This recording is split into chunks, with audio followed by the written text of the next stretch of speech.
Salam damai sejahtera untuk kita semua. Saya Herminto Ranius. Saya trainer dual track dari SMA Negeri 1 Jepang, Kutai Barat, Kalimantan Timur. Trainer di bidang multimedia. Ini adalah video pembelajaran dual track SMA Negeri 1 Jepang. Untuk pertama kali ini saya sebagai trainer di bidang multimedia akan membimbing peserta didik dalam mengedit video dengan aplikasi Power Director. Langkah awal yang harus saya lakukan adalah membuat video tutorial terlebih dahulu. Kemudian saya meminta peserta didik untuk mencoba dan membuat video lalu mengeditnya. Baik, mari kita simak video berikut ini.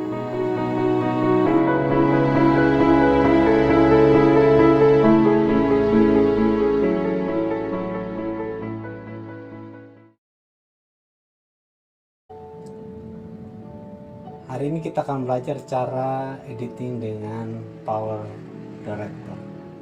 Oke, kita langsung saja. Kita langsung buka softwarenya. Nah, di tampilan awal ini ada 3 mode. Ya sebenarnya ada 5 sih, tapi ya 3 yang utama. Ada timeline mode, storyboard mode, slideshow creator. Nah, ini fungsinya sama ya untuk membuat video. Ini untuk slideshow, ini dalam bentuk storyboard ya, atau papan cerita gitu ya. Terus di atas sini ada 3 menu, ada 16:9. Nah, ini adalah aspek rasio dari video yang akan kita buat. Biasanya untuk sinema atau YouTube kita menggunakan aspek rasio 16:9. Lalu untuk televisi biasanya 4:3, ya seperti kotak gitu. Oke, kita langsung saja kita pilih yang 16:9, lalu kita pilih timeline mode. Di awal-awal ini saya akan memperkenalkan beberapa menu atau tools ya. Secara garis besar ada 3 lokasi di sini, ada media file di sini, lalu kemudian ada timeline. Ini ada tempat untuk kita bekerja. Lalu di sini ada preview ya, hasil dari video yang akan kita edit. Nah, di media file sendiri ini ada beberapa menu juga. Ya, di sini ada sekitar 7 ya, 7 menu. Yang pertama adalah media room atau ruang media. Nah, di sini adalah tempat kita menaruh video ataupun audio maupun JPEG ya yang akan kita edit. Lalu kemudian ada efek room atau efek ya. Jadi nanti ini efeknya ini sudah jadi tinggal kita tarik-tarik aja, tinggal nambahin nanti. Ada efek ya, ini ada ya macam-macam ya. Oke, itu contohnya. Lalu kemudian ada konten ya. Nah, ini filenya dalam bentuk PNG. Kalau kita ada percakapan gitu ya, kita bisa gunakan ini. Kita juga bisa nambah ya, kita edit pakai Photoshop. Lalu kemudian ini ya sama kayak efek lah juga ya. Ya, ini udah bentuk 3G gitu. Jadi untuk memperindah video gitu ya, tapi jarang kita gunakan sih. Nah, ini yang penting adalah teks. Nah, ini yang sering kita pakai. Teks ini ada beberapa macam, teman-teman bisa pilih aja ya, macam-macam. Lalu kemudian ada transisi ya. Transisi ini adalah perpindahan dari frame pertama ke frame kedua ya. Jadi sambungannya itu kita kasih transisi. Nah, ini ada banyak macam transisi, bahkan ada 134 transisi. Lalu kemudian ada audio, lalu kemudian ini audio capture ya. Kalau kita mau rekam langsung di sini bisa. Lalu di atas sini ada capture. Nah, ini kalau kita mau capture dari laptop ya, dari kamera yang ada di laptop ya, kita bisa langsung capture.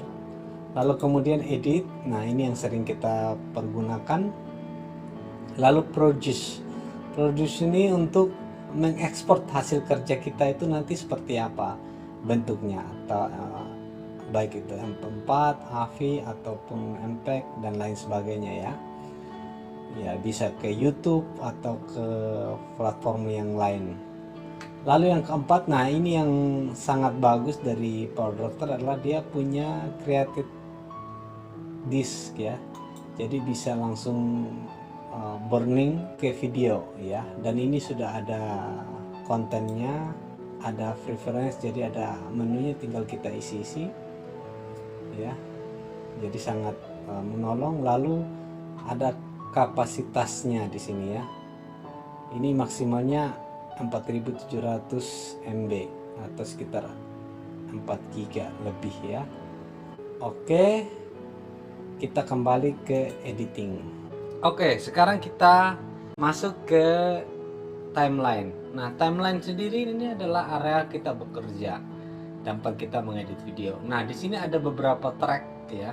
Ada beberapa track, ada track nomor 1, nomor 2, nomor 3, nomor 4. Lalu ada tulisan T ini untuk tempat menaruh teks, lalu kemudian untuk merekam audio, lalu kemudian untuk musik.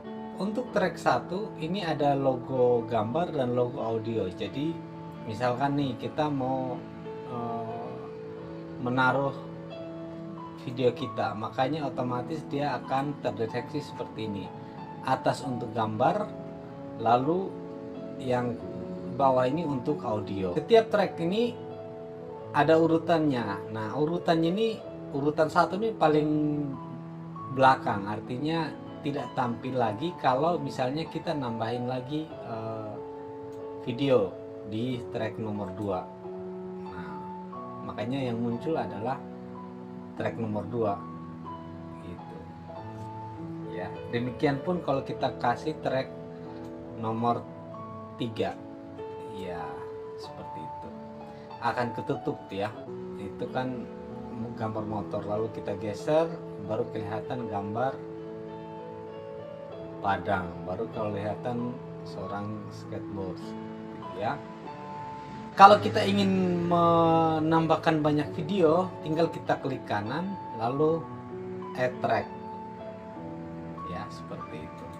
Lalu kemudian kalau kita ingin menambahkan teks,